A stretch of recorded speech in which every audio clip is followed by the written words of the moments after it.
में टकराव रहा। लेकिन जैन धर्म में कभी आगे आकर के किसी धर्म से लड़ाई की ऐसा कोई साक्ष्य इतिहास में नहीं मिलता। आज भी जैन समाज बहुत छोटा है, लेकिन सामाजिक कार्य में बहुत बड़ा योगदान है। भारत में गौशालाएँ देखी तो लगभग 8,000 गौशालाएँ जो प्रतिनिधित्व हैं, उनमें से 5,000 जैन समाज द्वारा चली बहुत बड़ा योगदान आज भी भारत में जैन समाज का सामाजिक कार्य में, धार्मिक कार्य में रहता है। आपने जैसा कहा कि आज जनसंख्या बहुत कम है भारत में, और प्रतिशत के हिसाब से 0.4% जनसंख्या है।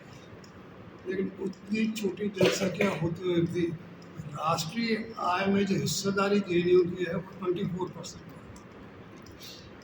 आज भी मतलब बहुत बड़ा योगदान जैनियों का आज भी समाज के राष्ट्र प्रति है। लेकिन थोड़ी विडम्बना ये कहेंगे कि वो मान्यता जो समाज को मिलनी चाहिए वो नहीं मिल रही है। मंदिरों के झगड़े होते हैं, मंदिर बहुत अच्छे हैं, सब जगह हैं, अपने यहाँ हिंदू मंदिर भी हैं, जैन मंदिर भी हैं, सारे भारत में। लेकिन वहाँ भी झगड़ा जब जैन और हिंदुओं के बीच में होता है तो प्रायः जैनी हार जाते हैं, ये देखा गया। इसका बहुत बड़ा इतिहास है, क्योंकि जैन धर्म वाले कभी झगड़ा नहीं करते, तो आज भी मार खाते हैं धर्म के मामले में और मंदिरों के। लेकिन इसके बावजूद भी आज विदेशों में इसकी मान्यता बढ़ रही है। आज अमेरिका और यूरोप में करीब 50 यूनिवर्सिटीज़ ऐसी हैं जहाँ जैन धर्म का कोर्स पढ़ाया जा रहा है आज की तारीख। और ये सब जो कोर्सेज वहाँ स्थापित हो रहे हैं तो उसमें जैन समाज का ही बहुत बड़ा योगदान है। बहुत ऐसे हमारे नागरिक जैन समाज के जो लोग हैं वो फंड्स दे करके और ये सब वहाँ का प्रचार प्रसार करते हैं। तो आज बहुत बड़ा, और वहाँ के लोग मान रहे हैं, स्वीकार कर रहे हैं, और उसका प्रतिफल ये हो रहा है कि बहुत से लोग अब अध्ययन भी कर रहे हैं, उसमें शोध कार्य भी कर रहे हैं, PhD कर रहे हैं, और वो मानते हैं कि आज स्वीकार्यता विश्व स्तर पर मिल गई है कि आज जो समस्याएं हैं, जो आतंकवाद की समस्या है, जो पर्यावरण की समस्या है, जो आपस में ये जो झगड़े हैं, लड़ाई झगड़े हैं, इन सबका समाधान जैन दर्शन बहुत आसानी से कर सकता है अगर इसी स्वीकार्यता मिले तो। ये बात आज विश्व स्तर पर सामने आई है। हम लोग उदयपुर में भी आप अखबार में बराबर देखते रहते हैं, न्यूज़ आती रहती है। यहाँ भी लोग काफ़ी काम कर रहे हैं हमारे समाज के लोग, और चाहे वो पक्षियों के बारे में हो, चाहे वो पशुओं के बारे में हो, चाहे समाज के अन्य काम हो, तो उसमें जैन समाज आगे रहता है। आज भी आप देख रहे हैं, तो ये एक हमारे खून में है, जैनियों के खून में है कि समाज को सहायता करना जहाँ तक हो सके करते रहें। जैन दर्शन का अध्ययन भारत में बहुत कम हो रहा है, धीरे धीरे कम होता है। पहले बहुत अच्छा अध्ययन यहाँ हुआ करता था, बहुत बड़े लाइब्रेरीज, ग्रंथ भंडारास हैं, बहुत धीरे धीरे कम हो गई। और आज लोग जो अध्ययन आगम का होना चाहिए, जो शास्त्रों का अध्ययन होना चाहिए, वो बहुत कम हो गया है। तो जैन एकेडमी ऑफ स्कॉलर्स ये प्रयास कर रही है कि ये परंपरा वापस पुनर्जीवित हो और स्कॉलर्स आए, आगे बढ़े, रुझान पैदा हो, जो भारत में भी काम करें, विदेश में भी काम करें। ये मैं मुख्य रूप से आपको कहना चाहूँगा। जैन जी, और ये संगोष्ठी का मुख्य एक उद्देश्य भी यही है कि इन सब चीज़ों को आगे लाएं और मंथन करें कि आखिर क्या मूल में समस्या आ गई है कि जैन धर्म की ये दशा हो गई है। सहयोग से ये 2 दिवसीय इंटरनेशनल सेमिनार आयोजित किया जा रहा है। इसमें आपकी महत्वपूर्ण भूमिका है। जैन एकेडमी ऑफ स्कॉलर्स की आपकी प्रेसिडेंट महोदय का हमने उद्बोधन सुना। वर्तमान में जो बहुत बड़ी समस्याएं हैं, उन सारी समस्याओं का एकमात्र समाधान इसमें है, कहाँ है? उस समाधान को हमें खोजना है। आज जो पर्यावरण की समस्या है, हाल ही में अभी जो घटनाएं घट रही हैं, अभी जो आतंकवादी हमला हुआ, विश्व का ऐसा कौन सा दर्शन है जो हिंसा को धर्म मानता है? जियो और जीने दो, पहले जीना सीखें, पहले जियो, कैसे जीना, ये भी जैन दर्शन सिखाता है। और फिर इसके बाद में दूसरे को भी जीने दो। जो खुद जीना सीख लेगा तो दूसरे को भी जीने देगा। सुख का मार्ग और समृद्धि का मार्ग और शांति का मार्ग बताने वाला ये जैन दर्शन है। अहिंसा के बिना सुख नहीं हो सकता है और त्याग के बिना शांति नहीं हो सकती है। दूसरे के अभिप्राय को हम नहीं समझते हैं, इसलिए झगड़े होते हैं। आज असहिष्णुता, थोड़ा सा भी सहन नहीं कर सकते हम।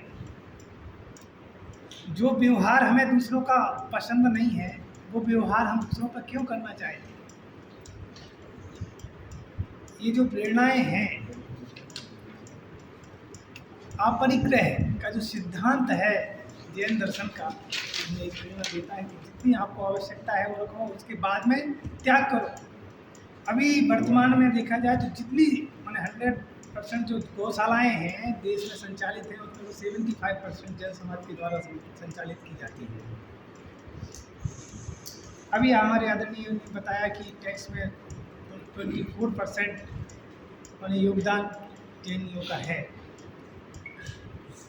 अभी आपने बताया कि संख्या कम हो रही है, संख्या कम हो रही है। वैसे संख्या कम, इतनी संख्या कम भी नहीं है, 2 करोड़ से ऊपर जैनी होंगे, लेकिन उनकी संख्या नहीं आती है, काउंटिंग सही नहीं हो पा रही है, मुझे तो ये लगता है। हमारे यहाँ जैन विद्या एवं प्राकृत विभाग जो संचालित है, यहाँ पर लगभग शताधिक विद्यार्थी अध्ययनरत हैं। 40 विद्यार्थी यूजी में हैं, 30 विद्यार्थी पीजी में हैं, 15 विद्यार्थी पीएचडी कर रहे हैं। तो इसकी उपयोगिता है, क्योंकि सब जीना चाहते हैं, सुख शांति से जीना चाहते हैं। तो सुख शांति का जो मार्ग है और विश्व में शांति हो, अहिंसा की स्थापना हो, पर्यावरण का संतुलन बने, इससे संबंधित वैज्ञानिकों का मार्गदर्शन हमें प्राप्त होगा। इन 2 दिन में जो मंथन किया जाएगा, जिसमें देश विदेश के जो विद्वान हैं हमें मार्गदर्शन प्रदान करेंगे। हमारे बहुत बड़े वैज्ञानिक यहाँ बैठे हुए हैं, आदरणीय पोखरना साहब, जो इसरो के साइंटिस्ट रहे और अभी वर्तमान में भगत सिंह कोठारी संस्थान के आप प्रेसिडेंट हैं, वो भी हमें मार्गदर्शन प्रदान करेंगे। और आप सभी के सहयोग से ये कार्यक्रम का वैज्ञानिक है, डॉक्टर्स है, इंजीनियर्स हैं और हर एक तबके के लोग हैं जो अपना इंजीनियरिंग प्रोफेशन है या साइंटिस्ट है, साइंटिफिक प्रोफेशन करते हैं, साथ में वो अपने जैन धर्म के ऊपर भी रिसर्च करते हैं। तो अभी वैज्ञानिक धर्म माना जाता है जैन धर्म, मतलब तो वैज्ञानिक धर्म माना जाता है। तो उसी से मतलब प्रभावित होकर के बहुत सी ऐसी रिसर्चेज हो रही है, बहुत सी PhDs हो रही है, जिसमें साइंस और जैनिज़्म को उसको मिलाने का प्रयास किया जा रहा है। और ये बहुत ज़रूरी है आज के मतलब ये ज़माने में, मतलब क्योंकि केवल साइंस पर्याप्त नहीं है, साइंस के साथ हमको धर्म को जोड़ना पड़ेगा अगर ये जो विश्व की समस्या है, हमारे समाज की समस्या, उसका समाधान करना है। तो ये भी हम प्रयास करते हैं कि विज्ञान को धर्म और अहिंसा और आध्यात्म से जोड़ा जाए और एक ऐसा सॉल्यूशन निकाल जाए कि जो मतलब सबको एक्सेप्टेबल हो, मतलब तो ऐसे प्रयास भी चलते हैं हमारे। मतलब तो बहुत से जैन आचार्य हैं, उनका आशीर्वाद है हमको, और बहुत से आचार्य वो मतलब हमको आशीर्वाद देते हैं और हम भी मतलब जो वचन है उनको सुनते रहते हैं, मतलब उसका प्रचार प्रसार भी करते रहते हैं। मतलब तो आपसे यही निवेदन है कि ये जो विषय हैं इसको मतलब अपने समाज में कैसे ले जाएं, मतलब तो आप अपने एंगल से, अपने हिसाब से तो इसका प्रचार प्रसार करें और जनता के ध्यान में लाएं। बस यही आपसे अनुरोध है, मतलब निवेदन है। लेकिन इसमें science and spirituality research institute, department of Jainology तो ही है, ML सुखाड़िया यूनिवर्सिटी का, जेन्स इंडिया ट्रस्ट चेन्नई से, जीव एकेडमी मुंबई से, श्रुत रत्नाकर अहमदाबाद से, DS कोठारी इंस्टीट्यूट उदयपुर से और विज्ञान समिति भी उदयपुर से, और एक Vardhaman education and research institute Poona से। ये सब साथ में मिलकर हम इसका ऑर्गेनाइजेशन कर रहे हैं। सर आप कुछ? बुद्धिज्म का करुणा पर है और जैनिज्म का ज्ञान पर है, पर वो हम ज्ञान की जगह हम उसको किचन तक समेट दिया हमने, और बच्चों नहीं कर पाता, फिर पेरेंट्स को देखता है उसके हिसाब से चलते हैं। तो 2.1 की जगह 1 है अभी फर्टिलिटी रेट, या तो एक बच्चा होता है या 0 होते हैं, या किसी के 2 भी होंगे। तो वो तो होती ही। हाँ, तो वो आप जैसे इंटरेस्ट कैलकुलेट करते हैं ना, ब्याज, वो सब जैन जानते हैं, ओरली करते हैं सब। आप क्या, तो उसका नेगेटिव आप करिए तो पता चलेगा। क्या आप मानते हैं कि जैनिज्म का जो है अब मूल लक्ष्य ही हो गया पैसा कमाना? नहीं, ऐसा नहीं है। ऐसा नहीं, पैसा तो उसके पीछे वो सारे पैसा कमाना, मैं बता इसके रहा हूँ पीछे वो सारे भूल जाता है कि पर्यावरण को नुकसान हो रहा है या नहीं, समाज वो को तो कर नुकसान- रहे हैं रक्षा, वो तो उनके जैन लाइफस्टाइल तो बहुत पर्यावरण का संरक्षण करती है। हाँ, उदयपुर में सारी पहाड़ियाँ जैनी काट रहे हैं हमारे से। मैं नाम गिना दूं मैं, शांतिलाल, ऐसा है शांतिलाल जैन, कालूलाल जैन, सारी पहाड़ियाँ वही काट रहे हैं। जैन जो लाइफस्टाइल का पालन करेंगे ना, तो उससे बुद्धि का विकास होगा। ये हमारी रिसर्च से निकला है कि उससे आपकी मेमोरी बढ़ती है। अभी एक वो महाराज मिले थे सहस्त्राभिधानी, वो 1000 चीज़ें उनको बताओ, आप उनको याद रहेगी, मेमोरी बढ़ती है। उन्होंने एक सरस्वती साथ प्रयोग चल रहे हैं। तो जैन धर्म के अध्ययन से, उनकी लाइफस्टाइल से, अहिंसा के पालन से, वो महाराज से मैंने पूछा था कि आपके 1000, मैं तो 5 सवाल अभी पूछे तो याद नहीं रहेंगे। तो उन्होंने कहा मैंने 12 साल तक मौन व्रत रखा। तो मैंने कहा 12 साल तो ये तो असंभव है, हम नहीं कर सकते। तो उन्होंने यही कहा कि आप 20 साल तक कॉलेज जाके MA इंग्लिश कर सकते हैं, आप 5 साल मौन नहीं रख सकते। सिंपल बता रहा हूँ, इससे मेमोरी बढ़ती है। तो ये जो इनके इफ़ेक्ट हैं अपने माइंड पे, वो हमको आगे लाना है रिसर्च करके। आपको पता है कि 2 नोबेल प्राइज़ मिले हैं, बल्कि 3 मिले हैं, वो जैन धर्म के कंसेप्ट में मिले हैं। एक मिला है फास्टिंग पे, उसको ऑटोफेजी कहते हैं, वो कोई जापानीज वैज्ञानिक ने काम किया। एक मिला है चौविहार पे, आप जानते हैं सब चौविहार करते हैं, अभी सब हम बग जाएंगे 6 बजे। तो उसका उन्होंने साइंटिफिक रीज़न बताया, हम इस पर रिसर्च नहीं कर रहे हैं इंडिया में। एक मिला है स्टैटिस्टिक्स पे, उसको बोस, जो सत्येंद्रनाथ बोस हुए, SN बोस, तो उन्होंने वो बताया कि हमारे जैन धर्म में परमाणु के लिए ये स्टैटिस्टिक्स नहीं डेवलप की उन्होंने, कि अगर एक जगह परमाणु को रखें तो उनमें क्या आपस में एक्सचेंज होता है। उस पर वो उसको अब आइंस्टाइन ने प्रचलित किया, उसको बोस आइंस्टाइन कहते हैं। अभी तो उसको बोसोन मानते हैं उस पार्टिकल को। तो पूरी पृथ्वी जो है, पूरा ब्रह्मांड, वो 2 प्रकार के पार्टिकल से बना है। एक को बोसोन बोलते हैं, एक को फर्मियन बोलते हैं। तो ये सब हमको उजागर करना है, हम कर नहीं रहे, हमारे यहाँ स्कॉलर्स नहीं हैं। आप देखेंगे जो आ रहे हैं ना कल परसों, ये 15-20 स्कॉलर, 50 स्कॉलर यही हैं पूरे वर्ल्ड, विश्व। तो ये हम रिसर्च इस पर करना चाहते हैं, तो वो कारण है कि ये आगे नहीं फैल रहा है। लेकिन वो अगर जैन समाज के अलावा बाकी समाज के लोग भी इसमें इन्वॉल्व करे तो आपकी जो बात है ना वो ज़्यादा हो सकती है। देखिए, मुनि का कोई नियम होते हैं, तो वो तो उसमें बाहर नहीं जा सकते। लेकिन जो उनका कहना है कि इन सभी को इन्वॉल्व क्यों नहीं कर सभी धर्मों को, मतलब दूसरे हाँ, धर्मों वो को बता रहा हूँ ना, वो मुनि का, नहीं। जो मुनियों का काम है वो उन्होंने बहुत अच्छी तरह किया कि महावीर को वाणी वो हमारे तक लेके आए। अब उसके बाद में स्कॉलर्स का काम होता है कि वो इसका प्रचार करें, दूसरे धर्मों को बताएं, दूसरों से डिस्कशन करें, उस पर रिसर्च करें, आज के संदर्भ में काम करें। वो हमारे एक बड़ा गैप है जैन दर्शन। वो जो जैन समाज जो है मंदिर बनाने में लगा है, हर मोहल्ले में मंदिर बन रहा है। तो जैन संत खुद कह रहे हैं कि मंदिर बनाना आप रोक दो उसको। तो बजाय इसके कि मंदिर बनाए, स्कॉलर तैयार किए जाए। ऐसा उसका कारण ये है कि मंदिर बनाने से पुण्य मिलता है, तो ऐसी धारणा बना दी गई है। सर ये दिखावा होकर रह गया है। आप देखिए है ना, जैन समाज के कोई भी प्रोग्राम होगा ना, दिखावा ज़्यादा होता है। प्रैक्टिकली जो भाव होने चाहिए ना, वो भाव दिखते नहीं हैं।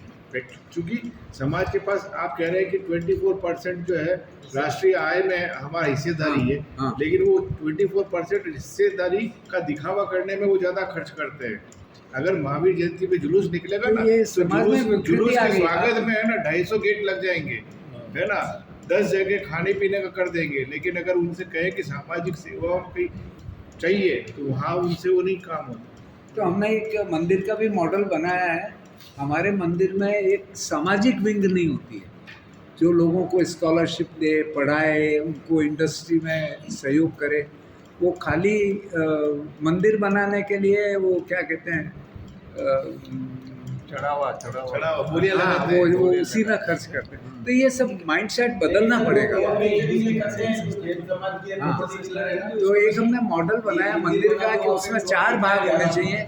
एक ध्यान केंद्र को दूर करना है, और ये काम स्कॉलर्स का है। ये साधुओं का काम इतना नहीं है, क्योंकि वो अपने नियम से बंधे हैं, अपने दिनचर्या उनकी अलग होती है, वो जा नहीं सकते व्हीकल्स में वगैरह देश विदेश में। वो एक बहुत बड़ा गैप है। तो उसके लिए सभी लोग, कसारा साहब और वर्मा साहब सभी प्रयास कर रहे हैं। वो जैन एकेडमी का मेन उद्देश्य यही है। इसका उद्देश्य है दो उद्देश्य हैं जैन एकेडमी के। एक तो जैन धर्म का वैज्ञानिक आधार बताना लोगों को, और एक विज्ञान को आगे, अगर जिन वाणी में वास्तव में जो दर्शन महावीर स्वामी ने उनके पहले तीर्थंकरों ने दिया, उनमें ज्ञान है, तो हम विज्ञान को भी रास्ता बता सकते हैं कि आगे क्या करना चाहिए, कैसे प्रगति हो। तो अभी मेरा लेक्चर है परसों, मैं बताऊंगा कि कम से कम 20 लोग इस पे काम कर रहे हैं दुनिया में, चेतना पे, कर्म पे, और अलग अलग, मतलब एप्लीकेशन एक अलग चीज़ है, पर्यावरण और संरक्षण और सस्टेनेबल डेवलपमेंट वो अलग है एक विषय। एक बेसिक फंडामेंटल एस्पेक्ट है, जैसे चेतना, कर्म और अनेकांतवाद है हमारा, जो बहुत वो उस पर कोई काम नहीं कर रहे हैं। तो हमने 5-6 इंस्टीट्यूट से के साथ सहयोग करने का प्रयत्न किया है। जैसे सुमनदीप विद्यापीठ है बड़ौदा में, वहाँ डॉक्टर्स बहुत हैं, वो डॉक्टर्स उनके साथ हम जुड़े हैं। हमने उनको कहा कि आप कर्मवाद को प्रूव कर दो कि लोग कर्मवाद नहीं मानते हैं आजकल, क्योंकि जो कर्मवाद मानेगा वो गलत काम नहीं करेगा, उसको सफ़र ही करना पड़ेगा अंततः। तो और जैन यूनिवर्सिटी बेंगलोर उनके साथ काम कर रहे हैं। एक ज्ञान तीर्थ है पालीताना में, उनके साथ काम कर रहे हैं। एक जैन्स इंडिया ट्रस्ट है चेन्नई में, हम उनके साथ काम कर रहे हैं। हम सबको जोड़ रहे हैं, क्योंकि अगर हम बड़ा काम करेंगे ना तो उसका कुछ इम्पैक्ट होगा, और छोटे छोटे तो अपना सभी कर रहे हैं प्रयत्न, इंडिविजुअल लेवल पे या लोकल लेवल पे या सिटी लेवल पे। और हम एक एपेक्स, एक ग्लोबल ज्ञान केंद्र बनाना चाहते हैं, जहाँ पर देश विदेश से लोग आएँ, सीखें कि जैन धर्म क्या है, यहाँ के लोग वहाँ जाएँ, बताएं, आपस में चर्चा हो, और सिंपल लैंग्वेज में हम हमारे आगम को बता सकें। अभी आपको आगम देंगे तो इतने क्लिष्ट हैं, मैं 6 बार पढ़ता हूँ तो भी समझ में नहीं आते हैं मेरे को। तो उनको हम पाठ्यक्रम से जोड़ें, तो इस पर हम प्रयास कर रहे हैं।